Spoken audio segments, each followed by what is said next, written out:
para o nosso Deus. Amém, Jesus? Glória a Deus. Senta um pouquinho, meus queridos, em nome de Jesus. Vem mais para frente, os irmãos sentaram mais atrás. Vem para a frente, ocupa as cadeiras aqui da frente, em nome de Jesus. E essa já é a segunda reunião do dia de hoje, e Deus tem bênçãos para nós. Amém, meus irmãos? Em nome de Jesus. Bom dia para os irmãos aqui, os irmãos estão em casa acompanhando a nossa transmissão. Que Deus os abençoe poderosamente, no nome de Jesus de Nazaré. Irmãos, nós começamos um estudo aqui no culto das 8 horas, do livro de Neemias. Vamos abrir lá no livro de Neemias, capítulo 6, capítulo 1, aliás, o 6 é depois. Isso, em nome de Jesus. Neemias capítulo 1, em nome de Cristo. Neemias é o Esdras, aí vem o Neemias, Antigo Testamento. Em nome de Jesus.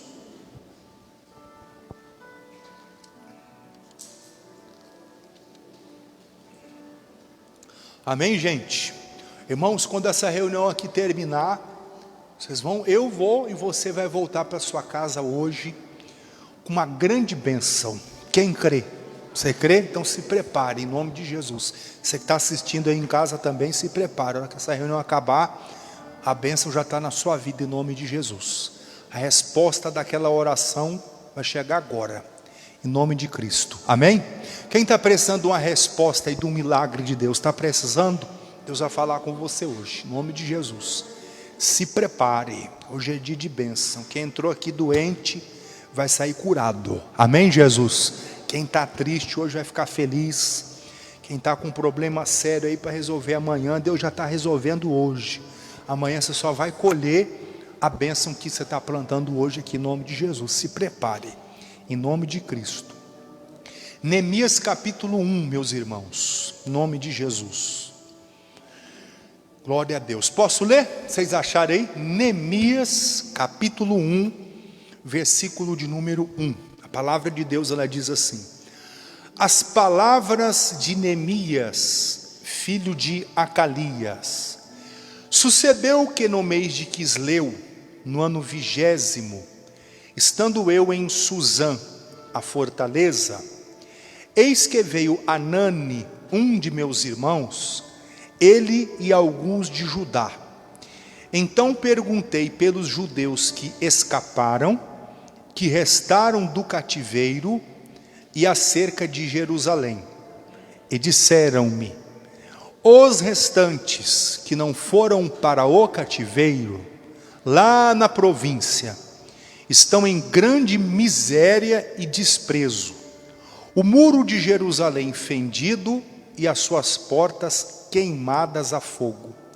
Sucedeu que, ouvindo eu essas palavras, assentei-me e chorei e lamentei por alguns dias, e estive jejuando e orando perante o Deus dos céus. Entenda aqui o seguinte, irmãos, essa muralha aqui de Jerusalém, quando ela foi construída há 5.000 anos atrás. Diga, 5.000 anos.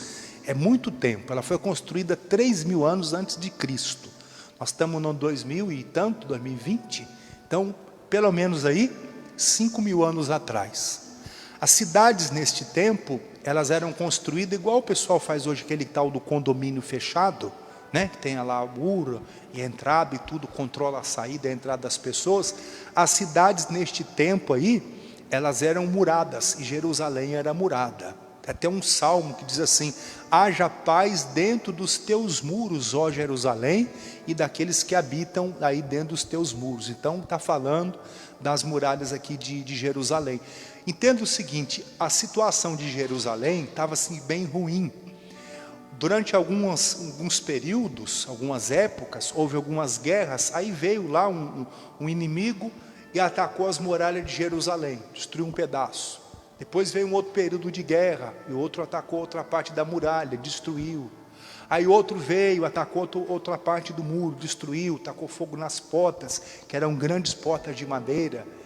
E a situação da cidade e do povo de Jerusalém era tão ruim quanto dos muros. Assim como os muros estavam quebrados, assim como a cidade, os muros estavam quebrados, as pessoas também dentro daquela cidade estavam quebradas. Você vê tanto problema hoje na nossa nação e tantas nações aí, e os problemas que a gente vê aí, irmãos, os problemas financeiros, os problemas de saúde, problema de comportamento de pessoa, crime, violência, tudo isso reflete o muro espiritual da nossa nação e de vários países que estão também quebrados. Porque quando você vê a miséria material, na verdade, você só está vendo o sintoma, você está vendo assim o que é visível. Mas existe uma outra miséria, a miséria espiritual. O problema começa no mundo espiritual. Guarde isso aí que eu estou falando a você. Tudo começa no mundo espiritual. O problema é que as pessoas hoje, irmãos, elas vivem, presta bem atenção nisso, elas vivem como se Deus não existisse. Muitas pessoas vivem como se o diabo não existisse. Uma vez alguém me disse assim, não, esse negócio aí de diabo e demônio, isso aí esses pastores aí que inventaram. Isso aí são esses pastores exploradores de pessoas que inventaram, que ficam falando de diabo. Diabo não existe e tudo. Então, irmão, quando a pessoa ela passa a ignorar a existência de um inimigo, de um problema, ele vai agindo e vai destruindo e a pessoa não para prestar. Essa doença aí que surgiu, esse coronavírus, por trás dele tem um demônio, Satanás está por trás disso. João 10:10, Jesus disse, foi Jesus quem falou, o ladrão veio roubar, veio matar e veio destruir. Quem que está roubando? Quem está matando? Quem está destruindo? Dá uma dor no coração, às vezes você vai andar no centro da cidade, aí você vê as lojas fechadas, horário de trabalho, horário comercial, as lojas fechadas. Um dia desse eu fui andar num lugar, aí tinha a placa assim, tinha uma loja lá antes, aí estava assim, placa, aluga-se. Falei, gente, a loja quebrou. Aí do lado era um quarteirão assim, devia ter umas 15 lojas, das 15, umas 10 estava com a placa, aluga, aluga, aluga, aluga. Há um mês atrás estava lá a placa da loja, a loja sem funcionar, mas estava o quê?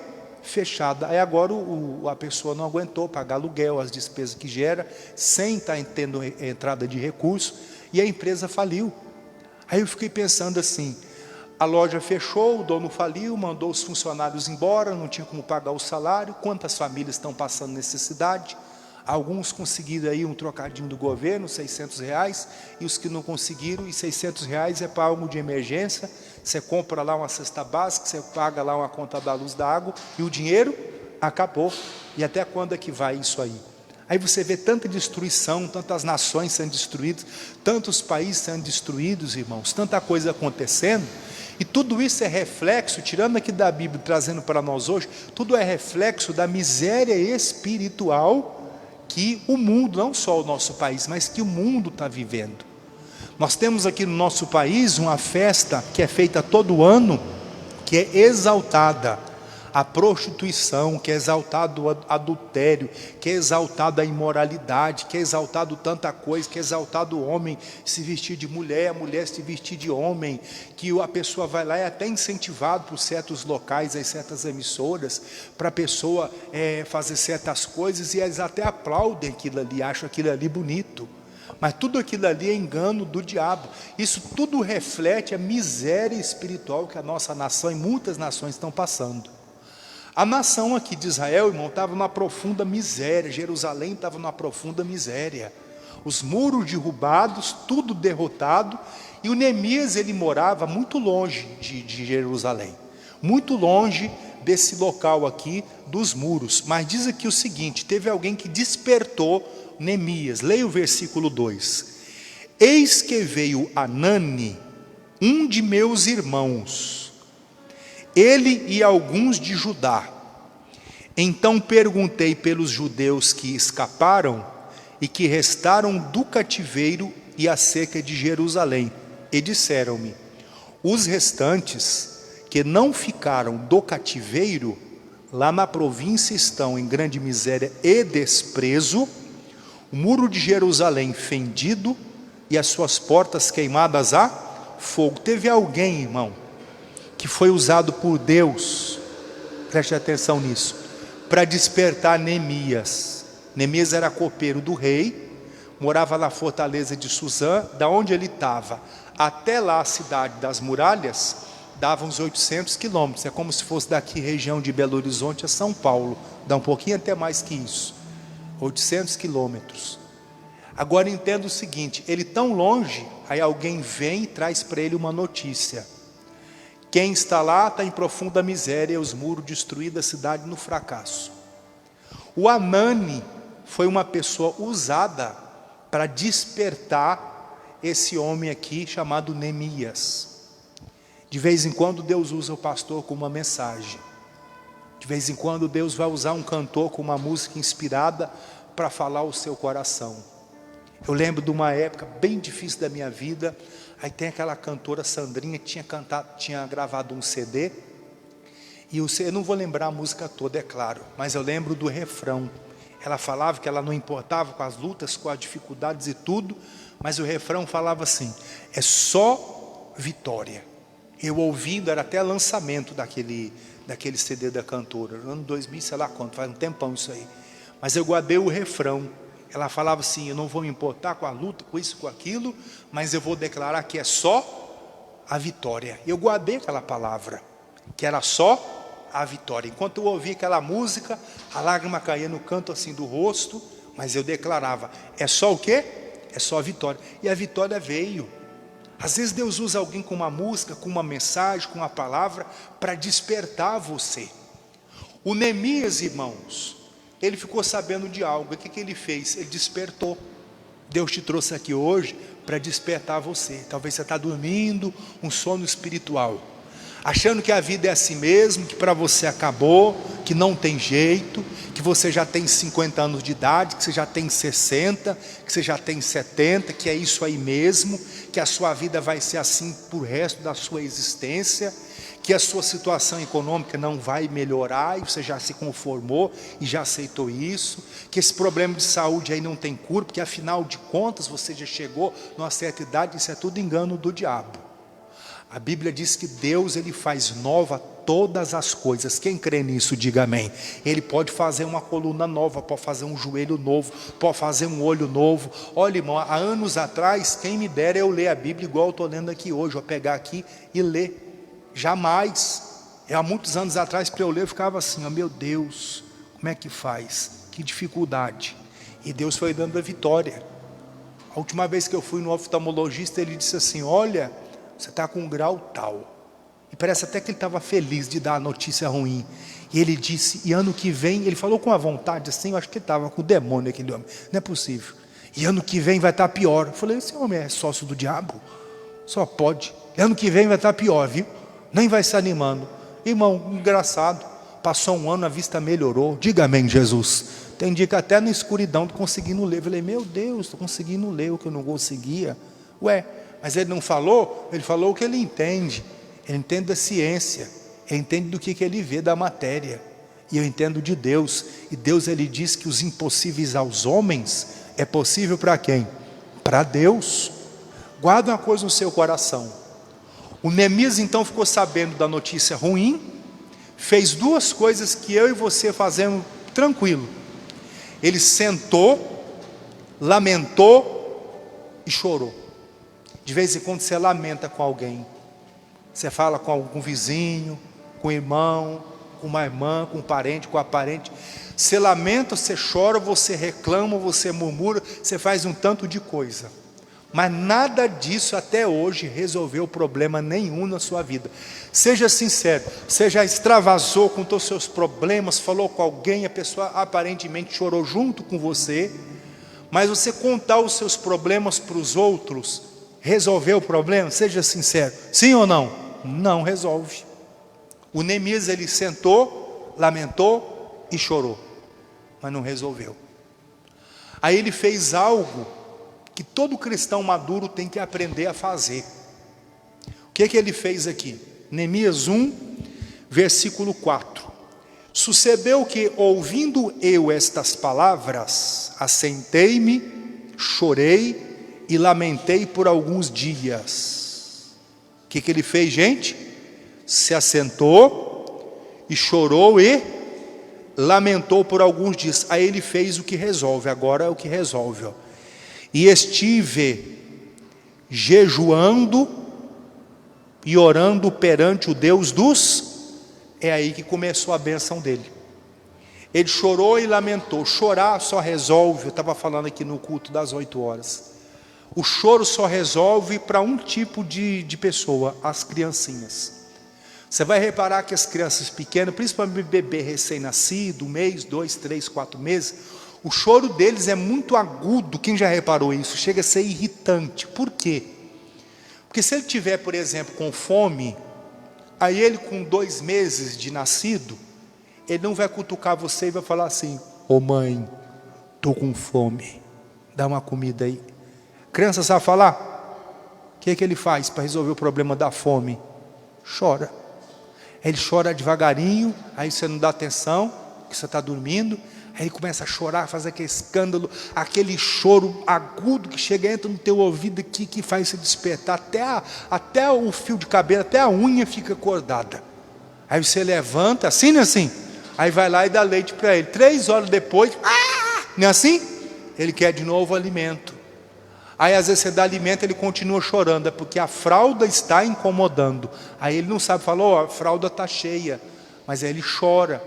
Às vezes está com alguma dor, está com gás, tudo, e aí ele chora também. Aí você vai ter que descobrir que ele está com dor. Aí vai ter que fazer uma massagem na barriga, até aqueles gases saírem, até ele se sentir confortável. Você vai ter que aprender a entender a linguagem do bebê. A linguagem do bebê é chorar. Só que depois você que sabe falar, presta atenção nisso. Quem sabe falar aqui, levanta a mão. Você que sabe falar, vai ensinar ele a falar. Se você não ensinar o bebê a falar, guarda isso aí, ó, que forte isso aqui. Se você não ensinar o bebê a falar, ele vai ficar chorando a vida inteira. Irmão, tem gente na igreja que está a vida inteira chorando, porque o pastor não ensinou a pessoa a fazer o que tem que fazer. Só ensinou a pessoa a chorar, isso mesmo, chora, e não ensina a pessoa a falar. Tem pessoa que não quer ver o membro da igreja dele amadurecer, crescer, não, porque aí vai aprender, não, e tem que aprender. Quem ensina os filhos são os pais. Quem ensina os membros da igreja é o pastor. É o pastor que ensina a orar, o pastor que ensina a pessoa a crescer, é o pastor que ensina a pessoa a exercitar a fé, a amadurecer. Se ele não ensinar, ele vai ter a igreja dele cheia de bebês, que só sabem chorar, e chorar a vida toda, que não amadurecem, que são levados de um lado para o outro. O Neemias chorou e lamentou, não resolveu nada. Aí ele fez o que uma pessoa tem que fazer, e Deus está nos ensinando aqui. Depois que ele chorou e lamentou, aí ele esteve jejuando, esteve orando perante o Deus dos céus. Quando ele recebeu essa notícia aqui, a Bíblia dá o nome do mês aqui, ó, estando no ano 20º, estando eu e Suzana Fortaleza, eis que veio, o finalzinho do verso 1, aliás, que fala aqui, ó, sucedeu que no mês de Quisleu, esse mês de Quisleu aí é o equivalente ao nosso mês de dezembro, nosso calendário no mês de dezembro. Então quando ele recebeu a notícia, foi no final do ano, tá tudo ruim, aí ele se assentou, chorou, lamentou, jejuou e orou. 4 meses de preparação. Quando foi no mês de março, algumas coisas começaram a acontecer. Aí ele está servindo comida para o rei, se preparou, tem coisas que você tem que se preparar. Questão que não se prepara, perde bênção. Está servindo comida para o rei olha para ele e diz assim: Neemias, o que é que você tem? Você está triste por quê? Ele nunca tinha servido ao rei triste. O servo que servisse a um rei triste seria morto. Ele ficou com medo, mas ele disse, ele já sabia todas as palavras, ele era comedido. Ele não falava nem menos e nem mais, ele falava só o que precisava ser dito. Ele disse: rei, como que eu não vou estar triste se a cidade onde está o sepulcro dos meus pais está destruída e o muro de Jerusalém fendido? Como é que eu não vou estar triste? Aí o rei pergunta para ele: o que você precisa, Neemias? Aí ele deu um relatório de tudo que ele precisava, das pessoas que ele precisava, do material que ele precisava, do documento que ele precisava para atravessar as fronteiras. Ele disse tudo, ele havia se preparado. Aí você vai lá para o capítulo 4 de Neemias. Depois que ele juntou pessoas, começou a obra, começou a edificar a cidade. Diz aqui, capítulo 4 de Neemias, versículo 1. Sucedeu que, ouvindo Sambalate, que edificávamos o muro, ardeu-se em ira, e indignou-se muito e escarneceu dos judeus. E falou na presença de seus irmãos do exército de Samaria e disse: que fazem esses fracos judeus? Permite-se a isso? Sacrificarão? Acabarão num montão num só dia? Vivificarão dos montões do pó as pedras que foram queimadas? Estava ele com Tobias, o amonita, e disse: ainda que edifiquem, contudo, vindo uma raposa, derrubará facilmente o seu muro de pedra. O inimigo estava zombando deles, irmãos, e dizendo assim: olha, vai vir uma raposa, como se você falasse assim, passou um cachorro, latiu e bateu a patinha lá e o muro caiu. Esse muro deles é muito fraco, eles estão edificando esse muro aí, mas vai cair. O inimigo sempre vai querer zombar de você. Mas o que o Neemias fez? O Neemias colocou um propósito. Se você tiver um propósito, preste atenção. Você não vai olhar nem para a esquerda e você não vai olhar nem para a direita. Você vai olhar para o seu alvo. Se o seu alvo é a vitória, você vai olhar para o seu alvo. Porque muita coisa acontece na caminhada para fazer você desistir. Mas você tem um alvo, você tem um objetivo. Eu vou chegar lá. Quem quer chegar no lugar da vitória? Então você tem que ter um alvo, um objetivo. Vai aparecer, como apareceu pessoas aí na história de Neemias, que tentou desanimar ele. Vai aparecer pessoas que vai escarnecer de você, falar coisas que não deve. Vai aparecer pessoas que vão levantar mentiras. Foi o que aconteceu com Neemias. Levantaram lá uma mentira e chegaram até o rei e disseram: rei, Neemias, ele vai pegar Jerusalém para ele. Ele vai fazer tal coisa, ele quer ser rei também, por isso que ele está edificando as muralhas e tudo. Aí depois tentaram de outra maneira, tentaram de várias maneiras parar a obra. Mandaram chamar: olha, vem até a gente aqui, tal. Eu disse: eu não posso parar a obra que eu estou fazendo. Eu tenho uma grande obra e eu não poderei parar essa obra. Irmão, usar de vários artifícios para tentar fazer essa obra parar. Mas o Neemias, ele tinha um propósito. Se você tiver um propósito na vida, alguém pisa no teu calo, você não olha para quem pisa no calo, você olha para Jesus. Alguém fala mal de você, você continua olhando para Jesus. Alguém zomba de você, você continua olhando para Jesus.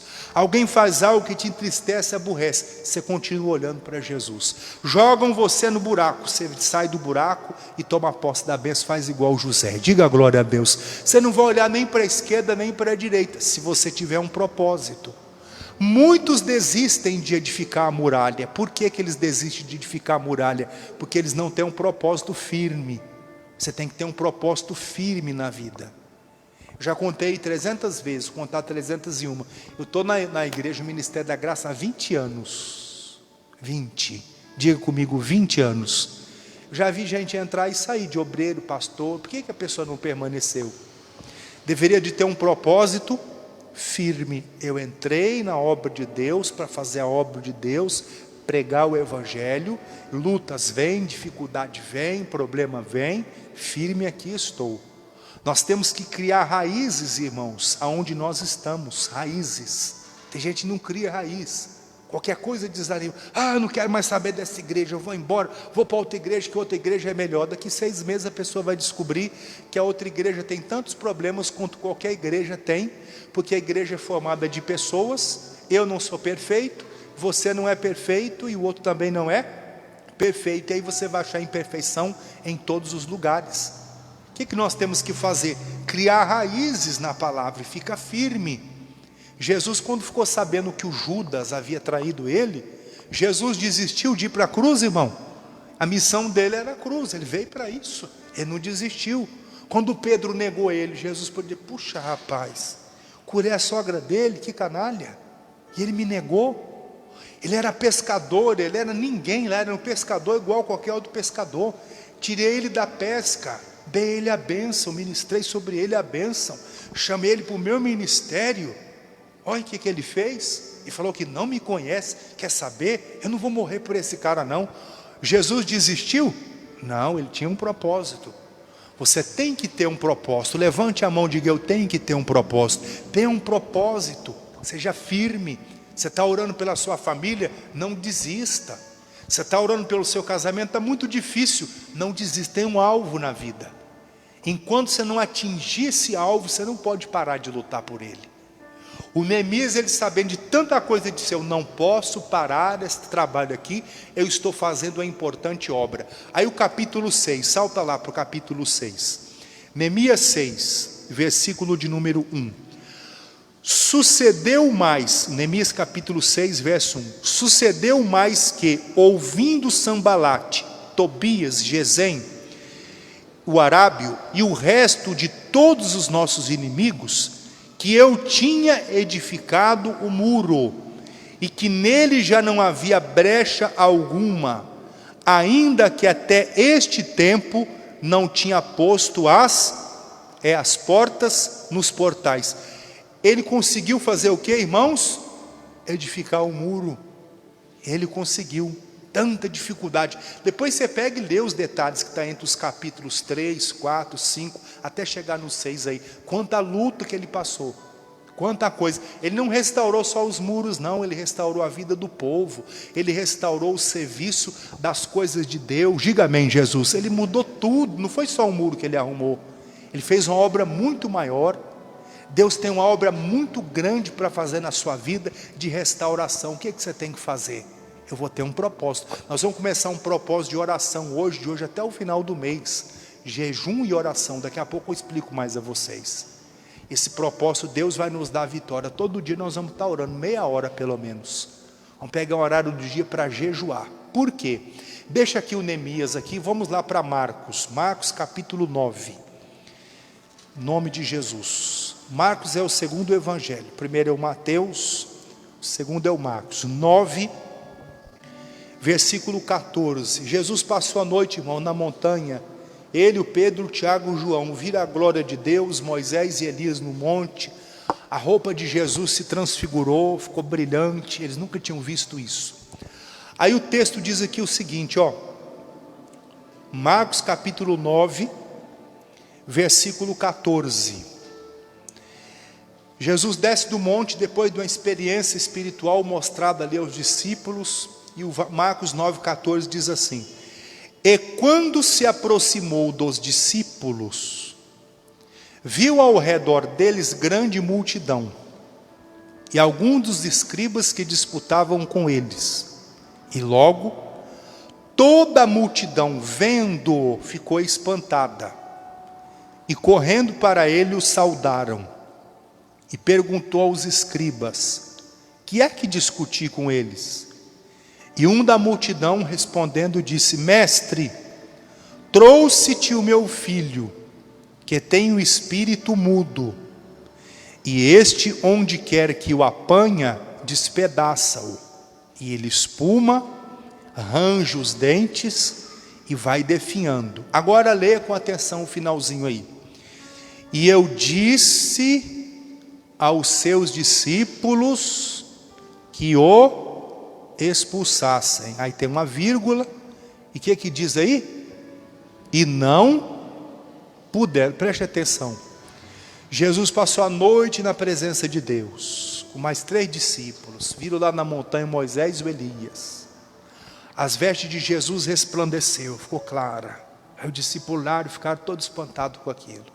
Uma experiência ali tremenda com Deus ali na madrugada, na montanha. Jesus desce, aí encontra lá uma confusão. Aí um homem bravo: mestre, trouxe o meu filho, tem um espírito mau, pedi para o seu discípulo expulsar, e eles não puderam. Não é que eles não quiseram, eles não puderam. Não é que eles não foram expulsar, mas não aconteceu nada. Eu pedi, eles não puderam. Aí Jesus dá uma bronca nos discípulos, vai lá e expulsa o demônio saiu. Aí os discípulos ficaram em silêncio. E um conversando assim, entre outros assim: o que aconteceu? O que a gente não fez, que ele fez e teve sucesso? Mas você vê a pessoa ter sucesso. O que ele fez que eu não fiz? Tem um segredo aí, tem um segredo. Existe um segredo. É pequenininho o segredo, mas tem um segredo. Tem um negócio para fazer. É igual a chave da casa. Não tem uma chave aqui. Uma chave da minha casa às vezes parece com a chave da sua casa, às vezes é a mesma marca. Mas a chave que abre o portão da minha casa Não é a mesma chave que abre o portão da sua casa. Quem está entendendo? Tem um segredo, cada chave tem um segredo, tem um detalhezinho. Aí os discípulos foram para casa com Jesus. Aí eles chegaram em casa, aí um se aproxima de Jesus e fala assim com ele, ó, versículo 28. E quando entrou em casa, os seus discípulos lhe perguntaram à parte: por que não o podemos nós expulsar? E disse-lhes, ouve aí, quem está ouvindo aí fala amém, Jesus. O que ele disse? Ó? E disse: esta casta não pode sair com coisa alguma, a não ser com oração e... Os discípulos foram lá expulsar o demônio. Às vezes você está fazendo uma oração e o negócio não está funcionando. Sai, sai, o mal não está saindo.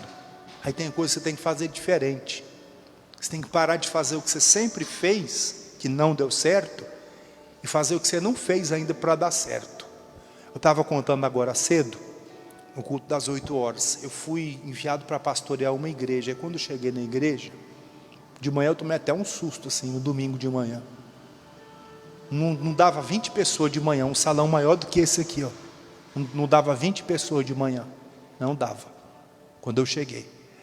Aí eu olhei assim, na hora eu assustei, né? Falei, meu Deus, domingo de manhã é o culto maior. Eu digo que os membros da igreja vêm, se não veio de manhã, aí pode ser que venha à noite, pode ser que seja diferente aqui, venha em outro horário. Aí chegou no horário da noite, 6 horas da tarde, aí comecei o culto, tinha 2 pessoas. Aí 7 horas, estava dando 1 hora já de culto. Aí 7 horas eu estava acabando a reunião. Aí chegou uma família, 2 pessoas. Aí eu comecei o culto de novo. Falei, pessoal, Deus está me dando uma inspiração aqui, vamos cantar mais um. Eu comecei o culto de novo, com os 2, mais os 2, já virou uma reunião de 4 pessoas. Aí eu comecei de novo, fui acabar o culto 8 horas, com 4 pessoas. Aí eu fui olhando para aquela situação. Aí chegava o carteiro com as contas da igreja, as contas lá em cima, assim, ó. Dava até medo de olhar para o boleto quando chegava, da luz, da água, telefone, confusão, salada. Falei, meu Deus, situação. Aí eu comecei a ver a dificuldade da igreja. E aí fui vendo as despesas que tinha. Falei, Jesus, só um milagre aqui. Dos 20 membros que tinha lá, não passava de 25 membros que tinha quando eu cheguei. Dos 20 e tantos membros, mais de 90% desempregado. Olha a situação. O irmão mais rico tinha uma bicicleta daquela do pneu furado. Sabe aquela bicicleta do pneu furado? Que a roda é torta, senta assim, e vai para o lado. Falei, Jesus, Jesus, ajuda aqui, Senhor. Pessoal, quem trouxe oferta, aí vinha R$2. Falei, meu Deus do céu. Olhar para a conta da luz lá em cima, a conta da água lá em cima. Tinha um negócio do telefone lá em cima. Falei, meu Deus. A empresa da luz, quando passava, eu ficava até apavorado, porque tinha o carnê atrasado da luz. Um dia o moço foi trocar a lâmpada do poste, eu achei que ele ia cortar a luz, que ia passando até mal. Eu falei, meu Deus, é agora, quando passar vergonha, vão cortar a luz. Olha a situação. Aí eu falei, peraí, quem foi que me mandou para cá? O capeta que não foi.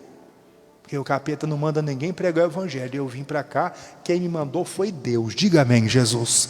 Eu falei, Deus mandou para essa igreja. E se Ele me mandou para essa igreja, tem uma obra aqui que Ele vai me usar para fazer, que não vai usar outro.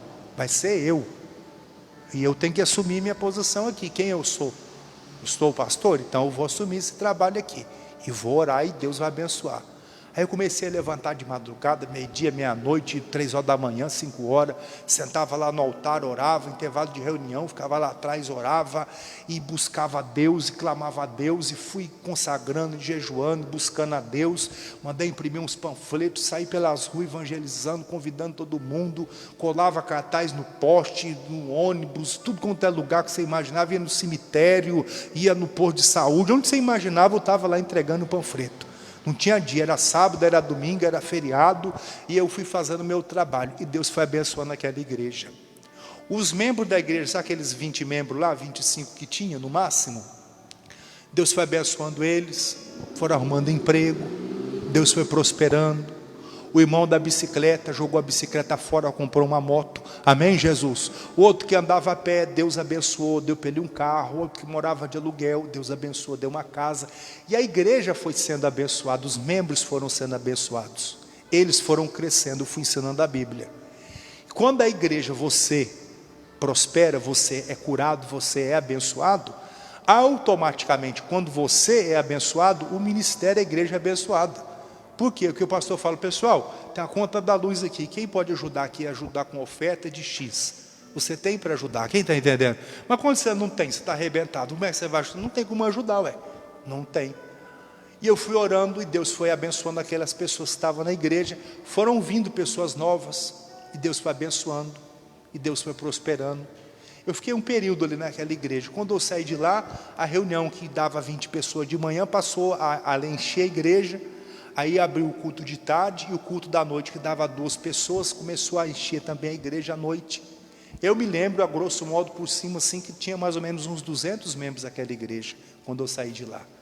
Mas o que eu vi? Que não foi do dia para a noite, mas foi um trabalho sério, que eu busquei a Deus, que eu clamei, eu jejuei, eu orei. A igreja tinha uma má fama, ninguém queria saber daquela igreja. Você convidava, aquela igreja lá eu não vou não, porque aconteceu isso, isso e aquilo. Eu falei, meu Deus do céu, mas eu vou tirar essa mancha. Deus vai dar vitória. Eu passei o sangue de Jesus naquele lugar e ficou limpinho, e Deus fez uma nova história, e a igreja está com a porta aberta até o dia de hoje, e está uma igreja lá, um trabalho muito abençoado. Amém, Jesus? Mas entenda o seguinte, irmãos, existem coisas que para você fazer e vencer, você tem que lutar no mundo espiritual. Levantava de madrugada e orava, Jesus, tal, abençoa, ungia as cadeiras, ungia ventilador, ungia a calçada da igreja, ungia tudo, fazia vigília, ia para a montanha orar, eu orava no altar e buscava Deus e evangelizar. Tudo que eu sabia fazer, eu fazia. Há castas de demônio que não vai sair com coisa alguma, a não ser com jejum e com oração. O que você tem feito para mudar a situação da sua casa? O que você tem feito para mudar a situação da sua família? Ah, pastor, sou bem sincero, eu reclamo muito, mas eu estou fazendo muito pouco. Então, para de reclamar muito. Usa essa energia que você usa para reclamar, para fazer a sua oração, para fazer a sua consagração, porque eu duvido que Deus não vai responder você. Quem está entendendo, diga amém. Pega essa palavra para você. O moço chamado Anani despertou Neemias. Ô Neemias, sabe o que está acontecendo lá em Jerusalém? Muro derrubado, miséria, fracasso. Aquilo revoltou Neemias, fez ele se lamentar e chorar. O Anani foi usado para despertar Neemias. Deus está despertando você hoje. Desperta. Você já aceitou esse problema como um ponto final? Não, não, não. O Senhor Jesus, ele disse, vou fechar a mensagem aqui. Jesus disse assim, eu sou o alfa e eu sou o ômega. O que ele quis dizer? Eu sou a primeira letra, a primeira palavra, e eu sou a última letra, a última palavra. Sabe o que ele quis dizer? Eu é que dou a primeira palavra e sou eu é quem dou a última palavra. O que estão falando no meio não interessa. Eu sou o alfa e eu sou o ômega. O que o advogado disse, o que o médico disse, o que o fulano de tal disse, pouco interessa. Interessa o que eu estou falando. Ele disse, eu sou o alfa e eu sou o ômega. Ele vai te dar a vitória. Amém? Que Deus fale mais com você. Vamos ficar de pé que nós vamos orar agora. A mão de Deus vai operar na sua vida em nome de Jesus. Levante as suas mãos assim comigo. Diga, Senhor Deus, eu te apresento a minha mão e eu te peço, Pai, coloca nesta mão a tua unção e o teu poder no nome de Jesus. Põe essa mão no seu coração, qualquer enfermidade que você tiver, põe no lugar da dor. Pai, nós ouvimos a tua palavra e eu creio que o Senhor está operando maravilha. Espírito de Deus vai passando agora de vida em vida, pessoa em pessoa, tocando, curando, libertando, restaurando, abençoando. Eu levanto a minha voz contra todo mal. Eu digo a vocês, espírito de doença, enfermidade, perturbação, ou mal, macumba, feitiço, bruxaria, coisa mandada, feita, paga, enviada, sai. Sai dessa vida, sai dessa família, sai do casamento deste homem, dessa mulher, vai embora agora. No poder do nome de Jesus, na autoridade que é no nome de Jesus, eu estou repreendendo todo o mal, eu estou exigindo, bata em retirada, saia dessa vida e vá embora no nome de Jesus. Pai, eu te agradeço, porque o Senhor é maravilhoso. Eu te louvo pela vitória. Abençoa, meu Deus, aos amigos que estão em casa acompanhando, Senhor, a programação da rádio, a transmissão pelo Facebook, abençoe a vida deles em nome de Jesus. Nós vamos encerrar neste momento a transmissão e que a bênção do Senhor esteja sobre eles. Consagra o copo com água que eles estão segurando em casa. Coloca uma bênção especial sobre essa água. Quando eles beberem, eles recebam a cura, Pai. E eu agradeço a Ti, ó Deus, em nome de Jesus. O Senhor é maravilhoso. Agradeça a Deus, minha irmã. Agradeça a Deus, meu irmão. A bênção é tua no nome do Senhor Jesus. A vitória é sua, o milagre é seu em nome de Jesus. Oh Deus.